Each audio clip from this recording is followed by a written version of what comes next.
کے مشہور معروف نام جو اس میں سے ایک جنی نام ہے، جو انگلش میں بھی اسی سے لفظ جن یا جنی بول کر جاتا ہے، یہ عربی نام ہے، یہ جن کو کہتے ہیں. ٹھیک. اسی طرح جو ہے ایک نام جو آتا ہے وہ عامر، یہ وہ جن ہوتے ہیں جو انسانوں کے ساتھ رہتے ہیں، گھروں میں آتے اور جاتے ہیں. اسی طرح ارواح، یہ وہ جن ہوتے ہیں جو چھوٹے بچوں کو تکلیف پہنچاتے ہیں. نبی اکرم صلی اللہ علیہ وسلم فرمایا ابن آدم جب پیدا ہوتا ہے تو جن اس کو چمٹی لیتا ہے جس سے وہ چلا چلا کر روتا ہے، تو یہ ارواح وہ جن ہوتے ہیں جو چھوٹے بچوں کو تکلیف دیتے ہیں.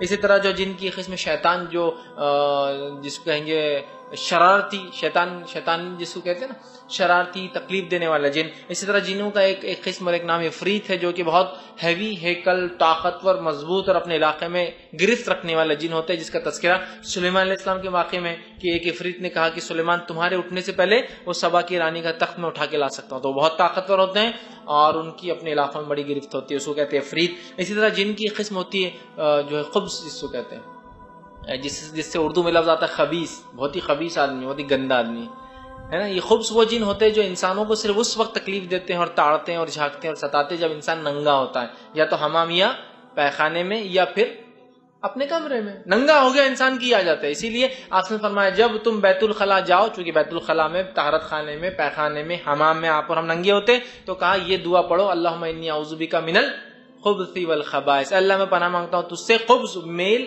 خبیث جنوں سے، اور خبائث فیمیل جو ہے مونس خبیث جنوں سے. جن ہمیں دیکھ سکتے ہیں لیکن ہم انہیں دیکھ نہیں سکتے، اس بات کو یاد رکھ لیجیے. تو اب کوئی بولے جن دکھا، تو جن کسی کو نہیں دکھ سکتا سوائے اس کی شکل کے، کوئی شکل میں آئے. اچھا، اتنی غلط فہمیاں ہیں جنوں کے تعلق سے، اللہ رحم کرے. کسی کو انتہار، وہ سفید کپڑوں کا تو اتنا مشہور ہو گیا، ایک مرتبہ جو ہے ایک جگہ جو ہے میرا خود جانا ہوا، اور میں سفید رنگ کے کپڑوں میں تھا، اور میرے ساتھ میرے دوست تھے، تینوں بھی ہم سفید رنگ کے لباس. اور آج کے موقع پہ ایک مسجد میں جانا ہوا کسی وجہ سے، تو مسجد میں جب گئے تو مسجد میں سے بیچارے مسجد کے مؤذن صاحب نیند میں سے اٹھ کے آ رہے تھے، شاید وضو کرنے یا طہارت کے لیے جانے آ رہے تھے. جب انہوں نے دیکھا تو ایسے دوڑتے گھر اندر مسجد میں بھاگ کے مسجد کا دروازہ لگا لی، اور جب بھاگے تو گرتے بھاگ رہے، پیچھے دیکھ رہے گر رہے بھاگ رہے، پیچھے دیکھ رہے گر رہے بھاگ رہے، پیچھے دیکھ رہے، اندر جا کے دروازہ بند کر دیا. اور وہ چل ٹھیک ہے، ہم کو لگا پتہ نہیں کیا ہو گیا، ان کو اٹیک تو نہیں آ گیا، کیوں ڈر گئے، کیا ہو گیا، ہم کو کچھ نہیں سمجھا. صبح جب فجر میں مسجد گئے تو چرچا چل رہا، مؤذن صاحب کو 3 جن دکھ رہا تھا سفید کپڑوں میں، پورے سفید، ایک دبلا لمبا، دو، ایک تھوڑا صحت مند اس کے ادھر سے کھڑا ہوا، ایک دوسرا جو اس سے کم ہائٹ والا، 3 جن. تو بیچ والا لمبا میں تھا. میرے ایک دوست صحت مند، ہم بولے اب جان دو، خاموشی رہ جاؤ، کیا کریں گے. چونکہ مشہور اتنا اگر رات میں سفید رنگ میں دیکھے تو جنی رہتے ہیں، ان کا کوئی لباس، کوئی رنگ، کوئی حیت نہیں ہوتی. ٹھیک ہے، جب وہ شکل لیتے ہیں تو کوئی بھی شکل لے سکتے ہیں. ٹھیک ہے، لیکن یہ بات بھی جان لیجیے، جب جن شکل لیتے ہیں، امیج لیتے ہیں، مثال کے طور پہ ایک جن کتا بن گیا، تو اب کتا بننے کے بعد سارے فزیکل لاز جس کو بولیں گے، طبعی قوانین اس پہ لاگو ہو جائیں گے. یہ بات بھی آپ سمجھیے، بہت ضروری، ورنہ آپ بازو یہ جن تو نہیں، ارے وہ انکل جن تو نہیں ہے، وہ آتے رہتے تھے روز، ارے میں نے ایک دیکھا فقیر کونی تو گیا اور غائب ہو گیا، ارے جن تھا شاید وہ. اس لیے میں کلیئر کر رہا ہوں، جب وہ کوئی شکل لیتے ہیں تو سارے طبعی قوانین فزیکل لا ان پہ لاگو ہو جاتے ہیں. جیسے مثال کے طور پر ایک جن نے کتے کی شکل لی اور آپ نے کتے کی ٹانگ توڑ دی، تو جن کی ٹانگ ٹوٹ گئی. سمجھے آپ؟ ایسا نہیں ہو سکتا کہ ایک جن کتا بن گیا اور آپ نے اٹیک کرتے آپ کے سامنے دھواں بن کے اڑ گیا، ہو ہی نہیں سکتا، چونکہ اللہ نے یہ صلاحیت اس کو دی ہی نہیں. اب کون انہیں دیکھ سکتا ہے؟ تو یاد رکھیے 2 جانور ایسے ہیں جو حدیث میں آتا ہے، جو کہ ابو داؤد کی روایت ہے، جو انہیں دیکھ سکتے ہیں ان کے اصلی روپ اور شکل میں. صرف 2 جانوروں کا تذکرہ آتا ہے، واللہ عالم اس کے علاوہ اگر ہے یہ نہیں ہے، لیکن 2 جانوروں کا تذکرہ آتا ہے. لیکن اس کا ڈینائل بھی نہیں کہ اس کے علاوہ جانور نہیں دیکھ سکتے، لیکن ان 2 کا اللہ کے رسول نے لفظاً ادا کیا کہ یہ 2 جانور انہیں دیکھ سکتے ہیں. انسانوں میں تو کوئی نہیں دیکھ سکتا ان کو، لیکن 2 جانور ایسے جو ان کو دیکھ سکتے ہیں. آپ صلی اللہ علیہ وسلم فرمایا، ابو داؤد کی روایت ہے، کتے اور گدھے کو جب رات میں پکارتے ہوئے سنو، چیختے ہوئے، روتے ہوئے سنو، تو اللہ ہمیں پناہ مانگو، اس لیے کہ وہ دیکھتے ہیں جو تم نہیں دیکھ سکتے. جب کتے اور گدھے کو رات میں روتے ہوئے سنو تو اللہ میں پناہ مانگو، اعوذ باللہ من الشیطان الرجیم، اللہ میں پناہ مانگو شیطان سے، اس لیے کہ وہ دیکھتے جو تم نہیں دیکھتے ہو۔ تو پتہ چلا کتا اور گدھا کس کو دیکھ سکتا ہے؟ جن کو دیکھ سکتا ہے، جن کو ہم نہیں دیکھ سکتے، اس لیے ہمیں اللہ میں پناہ مانگنا چاہیے۔ اس لیے مطلب شیطان وطان آس پاس زمین ہے، اس لیے وہ چلا رہا ہے، اس لیے وہ رو رہا ہے، بھونکنے پہ نہیں ہے، رونے پر۔ گدھا ایک اسپیشل رات میں چلاتا ہے بہت گندی آواز میں، اگر گدھے آس پاس ہوں گے آپ کے تو کبھی آپ نے رات میں سنا، اتنا برا چلاتا ہے کہ آدھا محلہ اڑ جاتا ہے اس سے۔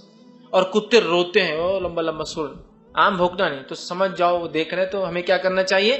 اعوذ باللہ من الشیطان پڑھنا چاہیے، اس لیے کہ وہ دیکھتے ہیں جو تم نہیں دیکھتے۔ اب اس سے ایک بہت باریک نقطہ جو نکلتا وہ یہ ہے، جس کو تھوڑی سمجھنے کی ضرورت ہے، وہ یہ ہے، یہ دو جانور جنوں کو دیکھ سکتے ہیں، ہے نا، اور یاد رکھیے اور غور کیجئے، یہی دو جانور ہے جو شعبدے باز اور جادوگر جو ہے میجک شوز میں استعمال کرتے ہیں، ڈونکی شو اور ڈاگ شو۔ اس کے علاوہ کوئی شو سنا آپ نے؟ پیرٹ شو، برڈ شو، فش شو، شعبدے بازی کے جتنے بھی شو ہوتے ہیں دو ہی جانور استعمال ہوتے ہیں اس کے اندر، کتا اور گدھا۔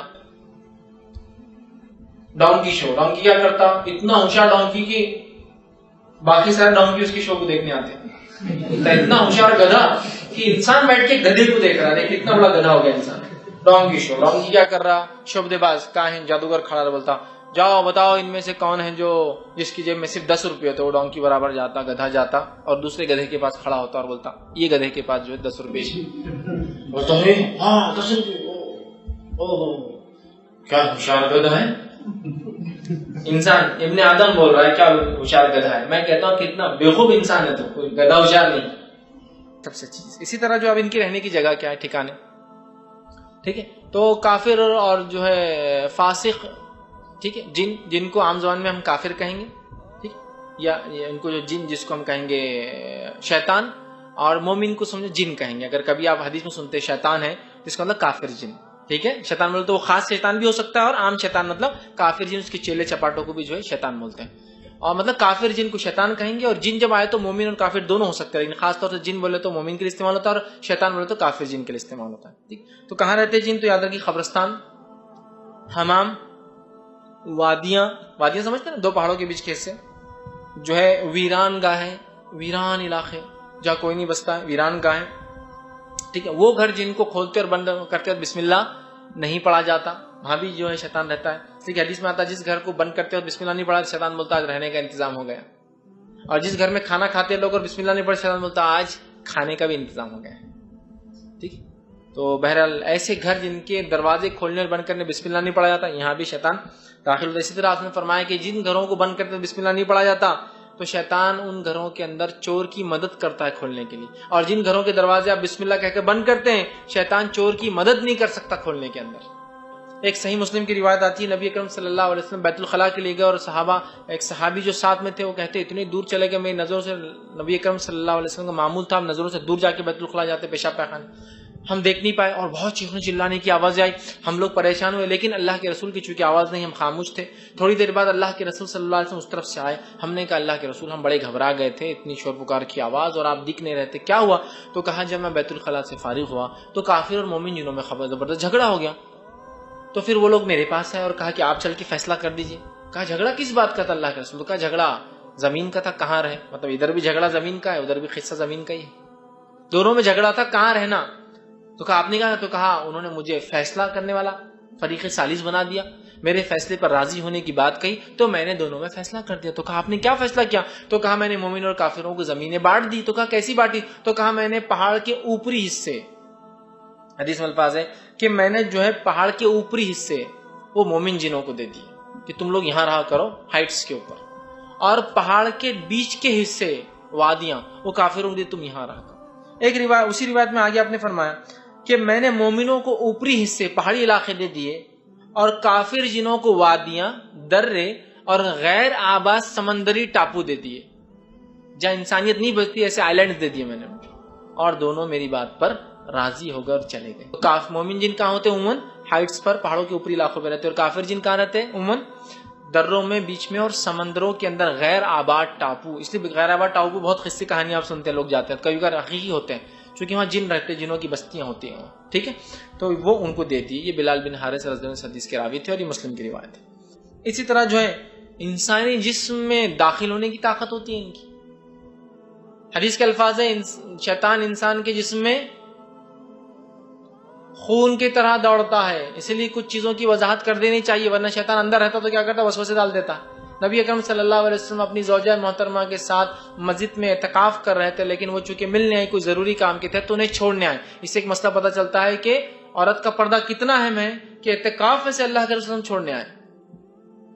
رات ہو گئی تھی تو آپ سن اعتکاف میں سے تھے، چھوڑنے آئے، گلی کے منہ تک آئے، کہا آپ چلے جاؤ. ٹھیک ہے، تو ایک صحابی گلی پہ دیکھے اور پیچھے ہٹ گئے. آپ سن کا ادھر آؤ، دو صحابی تھے بلکہ، ادھر آؤ. کہا کہ یہ میری اہلیہ ہے. تو کہا اللہ کے رسول ہم تھوڑی آپ کے غلط سمجھ سکتے کہ آپ کسی اور عورت کے ساتھ ہوں گے. تو کہا نہیں، شیطان انسانی جسم میں خون کی طرح دوڑتا ہے.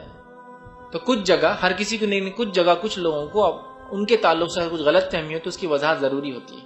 اس لیے کہ نبی اکرم صلی اللہ علیہ وسلم نبی تھے.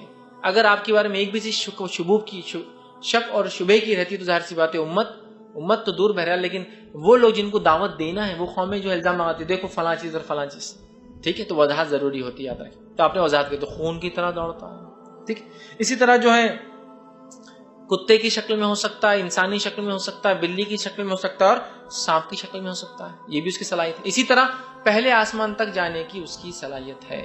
تو اسی طرح ان کو بھی ان کے اعمال کے بدلے جہنم کا عذاب ملیں گا. ان کو کوئی اسپیشل سزا نہیں. بہت سارے لوگ یہ عقیدہ رکھتے ہیں کہ جنوں کو قیامت دن برف کا عذاب ملیں گا اور انسانوں کو جو ہے جہنم کا عذاب ملیں گا. نہیں، ان کو بھی جنت اور جہنم جیسے ہمیں ملیں گی ویسے ملیں گی. کوئی اسپیشل برف کا عذاب نہیں. زمہریر بول کے ایک جو لوگ بتاتے ہیں کہ علاقہ ہے جو ٹھنڈک کا عذاب، ایسی کوئی روایت، وہ صحیح حدیث نہیں جامع ترمذی کی، لیکن ضعیف روایت ہے. ان کو بھی آنکھ کا عذاب ہے. ٹھیک، بہت سے لوگ بولتے ہیں دنیا میں جن ہم کو دیکھ سکتے لیکن آخرت میں ہم ان کو دیکھ سکیں، وہ ہم کو نہیں دیکھ سکیں گے. واللہ اعلم، ہم نہیں جانتے یہ ساری چیزیں، تو بولنا بھی نہیں چاہیے. ٹھیک ہے، تو اسی طرح ان کو کوئی برف کا عذاب نہیں، ان کو بھی جہنم کا عذاب ہے، آنکھ کا عذاب ہے. جس طرح سے ابن آدم کو گناہ کرتا ہے تو اس کو کس چیز کا عذاب ہے؟ آنکھ کا عذاب ہے. اس بات کو یاد رکھیے. اس طرح جو ہے وبا پھیلانا، اسی ایک روایت صحیح الجامع کی ہے، شیطان جو ہے وبا پھیلاتا. وبا سمجھتے آپ؟ تعفن. آپ نے فرمایا پچھلی امتوں کے لیے وبا سزا تھی، میری امت کے لیے جو وبا میں مرے گا وہ شہید کہلائیں گا. کہ تو وبا شیطان پھیلاتا، اور اس امت کو شرف یہ دے دیا کہ وبا میں جو مرے گا وہ شہید ہو جائیں گا. وبا سمجھتے ہیں ایک ساتھ کو بیماری کا پھیلنا اور ایک ساتھ لوگوں کا مر جانا. وبا بولتے تعفن. ٹھیک، وبا بولتے جس کو ایک ساتھ بیماری ہوتی ہے، پلیگ، اور لوگ بہت تعداد میں مر جاتے ہیں. تو وبا پھیلانا بھی شیطان کا کام ہے. مختلف ذریعوں سے وبا پھیلاتا ہے. اسی طرح بیماریاں پھیلاتا ہے، جس میں سنن اربع جو ہے، سنن اربع مطلب ابو داؤد، ترمذی، ابن ماجہ اور نسائی کی روایت، جو 4 سنن کتابیں ہیں، سنن اربع میں ایک روایت آتی ہے کہ آپ سے فرماتے ہیں کہ عورت کو حیض کے علاوہ جو کبھی کبھار خون آتا ہے، حیض جو نارمل حیض نہیں ہوتا، کبھی کبھار آتا ہے، وہ شیطان اس کے رحم میں داخل ہوتا ہے، اور رحم میں جا کر ایک رگ ہوتی ہے بازل، اس کو رگڑ مارتا اپنی ایڑی سے پیر کی، جس سے وہ رگ پھٹ جاتی ہے اور بغیر حیض کے خون آتا ہے. تو کہا ایسے اگر حالت ہو کسی کی تو وہ صرف پوچھ لے اور نماز کو جاری رکھے، چونکہ وہ حیض نہیں ہے. اسی طرح جو جسمانی حملے بھی کر سکتا ہے. یاد رکھیں نبی اکرم صلی اللہ علیہ وسلم فرماتے ہیں میں رات تہجد پڑھ رہا تھا، ایک شیطان آیا اور ایک آنکھ کا گولا لایا اور مجھ پر پھینک کر مارا. میں نے اپنے چہرے کو پھیر لیا اور پھیرنے کے بعد میں نے اس کو پکڑ لیا. پکڑ کے میں نے اس کو مسجد نبی کے کھمبے سے باندھ دیا. جب میں نے باندھا تو اس کا منہ میرے ہاتھ کو لگا، اس کا لعاب تھوک میرے ہاتھ پر گرا، اس کی ٹھنڈک میں نے محسوس کی، اور میں نے پھر اس کو کیا کیا؟ ٹائی اپ کر دیا، باندھ دیا. صحابہ نے کہا کہ پھر، اور سوچا تھا کہ صبح تم کو میں بتاؤں گا اس کو، تاکہ مدینے کے شریر بچے اس کو مارے. مطلب وہ جسم لے کر آیا تھا، جسم لے کے آئیں گا تو ہی پکڑ سکتے ہیں اس کو. ٹھیک، تو کہا پھر کہاں اللہ کے رسول آپ نے کہاں رکھا؟ صبح آپ جو مدینے کے بچوں کو دینے والے تھے چھیڑ تاکہ اس کو مارے. تو کہا جب میں نے یہ کیا تو فجر سے پہلے مجھے پھر سلیمان علیہ السلام میرے بھائی کی دعا یاد آ گئی، اے اللہ ایسی ملکیت اور سلطنت میرے بعد کسی کو عطا مت کرنا کہ جنوں پر تسلط اور قبضہ اور قابو. تو میں نے پھر اسے آزاد کر دیا. میں نے پھر اسے آزاد کر دیا تھا. آپ نے آزاد کر دیا تو اس سے پتہ چلا وہ فزیکل فارم لے کر آیا تھا اور فزیکل اٹیک بھی کر سکتا ہے. وہ آنکھ پھینکا تھا آپ نے اپنا چہرہ پھیر لیا تو گولا نکل کے چلا گیا، آنکھ کا گولا لایا تھا. ٹھیک، اب گمراہی کے طریقے کیا ہے اس کے جان لیجیے. برائی کو اچھائی بنا کر پیش کرتا ہے. برائی کو اچھائی بنا کر پیش کرتا ہے. سورہ نمبر 16 سورہ نحل آیت نمبر 63 آپ پڑھیے. فَزَيَّنَ لَهُمُ الشَّيْطَانُ أَعْمَالَهُم. اللہ نے ان کے شرک کو، کفر کو، برے اعمال کو چمکا دیا. تو برائی کو اچھائی بنا کے چمکاتا ہے. دوسرا کام بری چیزوں کا اچھے نام دے کر بتاتا ہے. بری چیزوں کا اچھے نام، جیسا سورہ طٰہٰ سورہ نمبر 20 آیت میں 120 میں اللہ نے فرمایا فَوَسْوَسَ إِلَيْهِ الشَّيْطَانُ. شیطان نے آ کر وسوسہ ڈالا. کس کو؟ آدم علیہ السلام کو. اور کیا وسوسہ ڈالا؟ قَالَ يَا آدَمُ، اے آدم، هَلْ أَدُلَّكَ عَلَى شَجَرِ خُلْدِ وَمُلْكٍ لَا يَبْلَىٰ. کیا میں تجھے ایسا جھاڑنا بتا دوں آدم جس کا پھل کھانے سے کیا ہوں گا؟ تو ہمیشہ زندہ رہیں گا اور ایسی ملکیت ملیں گی جو کبھی ختم نہیں ہوں گی. یہ تو نے کیا کیا؟ ایک بری چیز کو اچھا نام دیا. آج وہی شیطان کرتا ہے نا. سود خوری کو کیا بولتا ہے؟ انٹرسٹ لے رہے. سود تھوڑی لے رہے ہم. آؤ، سود الگ تھا اس زمانے کا، انٹرسٹ الگ ہے. نان الکوہلک بیئر پی رہا میں، بغیر شراب والی بیئر. جب بیئر کا لفظ آ گیا تو بغیر شراب کی کیسے ہو سکتی ہے؟ اور شیطان ہمارا دشمن ہے. اس کی چال بازیوں کو جاننا ہمارے لیے بہت بہت بہت زیادہ ضروری ہے، ورنہ ہم سکسیس نہیں اٹھا سکتے دنیا میں یاد رکھیے. ٹھیک. اب بچنے کا طریقہ کیا ہوگا اس سے؟ اللہ کی کتاب اور اس کے رسول کی سنت کو مضبوطی سے تھام لیجیے. یہ سب سے پہلا بچنے کا طریقہ ہے. کیوں تو آپ جتنا کام رحمان کی اطاعت میں کریں گے شیطان کے خلاف جائیں گے اور خود بخود آپ محفوظ رہیں گے. اور جتنا رحمان کی اطاعت سے دور ہوں گے شیطان کی اطاعت میں رہیں گے اور خود بخود جو ہے برائی میں اور جہنم کی طرف جائیں گے. تو اللہ اور اس کے رسول کی تعلیمات کو مضبوطی سے پکڑ لیں اور اسلام میں پورے کے پورے داخل ہو جائیں. اسی طرح جہاں تک ہو سکے پاکیزگی طہارت کے ساتھ رہیں. تیسرا، ہمیشہ اللہ میں پناہ مانگی. کب کب؟ خاص طور سے حمام جاتے وقت. ابو داؤد اور مسند احمد کی روایت ہے، حمام جاتے وقت پناہ مانگا، اللہم انی اعوذ بک من الخبث والخبائث. غصے کے وقت متفق علیہ روایت صحیح بخاری صحیح مسلم کی، ایک شخص اتنا غصے میں آ رہا تھا جیسے اس کی ناک پھٹ جائیں گی غصے سے. آپ نے فرمایا اگر میں ایک جملہ ہے بول دوں، اگر اس نے پڑھ لیا تو آج جو ہے اس کا غصہ ختم ہو جائے گا، اور وہ یہ ہے کہ وہ اللہ میں پناہ مانگے شیطان مردود سے. ٹھیک. اسی طرح تیسرا متفق علیہ روایت ہم بستری کے وقت پناہ مانگنے کے جو موقع ہے وہ رکھ رہا ہوں. آپ نے فرمایا جب انسان ہم بستری سے پہلے دعا نہیں پڑھتا ہم بستری کی، تو شیطان بھی اس عمل میں داخل ہوتا ہے اور اس بچے پہ اتنا اثر شیطان کا بھی ہوتا ہے جتنا اس کا داخل ہوگا اندر، جتنا پارٹ وہ داخل رہیں گے. اور جب ایک انسان ہم بستری سے پہلے دعا پڑھتا ہے تو شیطان کا اس میں حصہ نہیں ہوتا، شیطان دور ہٹ جاتا ہے. ٹھیک. اسی طرح تیسری جگہ جہاں آپ کو پناہ مانگنا ہے وہ یہ اللہ میں، تاکہ اس سے بچے. نئی وادی اور نئی زمین، دروں میں، زمین میں سے، پہاڑوں میں جب داخل ہوتے ہیں، آپ سب سے پہلے یہ عربوں کو کیا کرتے شیطان، جب وہ نئی وادی میں جاتے تو اٹیک کرتے ان پر. تو عرب کیا کرتے تھے؟ ایک جملہ پڑھتے تھے کہ میں جو ہے پناہ مانگتا ہوں اس وادی کے جن سے، تو پھر چھوڑ دیتے تھے. کفر بکتے تھے نا، کفر بولتے ہی شیطان نکل جاتا، چھوڑ بھی دیتا. ٹھیک. تو نئی وادی اور زمین پہ جاتے وقت. اسی طرح جب گدھا رات نے پکارے تو آپ نے فرمایا جب گدھا رات نے پکارے تو وہ تم اللہ میں پناہ مانگو، اس لیے کہ وہ دیکھتے جو تم نہیں دیکھتے. صحیح الجامع کی روایت ہے. اسی طرح قرآن کی تلاوت سے پہلے آپ نے قرآن نے فرمایا، قرآن کی آیت ہے جب تم اللہ قرآن کی تلاوت کرو تو اس سے پہلے اللہ میں پناہ مانگو شیطان مردود سے. اس لیے قرآن کی تلاوت سے پہلے ضروری اور واجب ہے کہ اعوذ باللہ من الشیطان الرجیم پڑھے.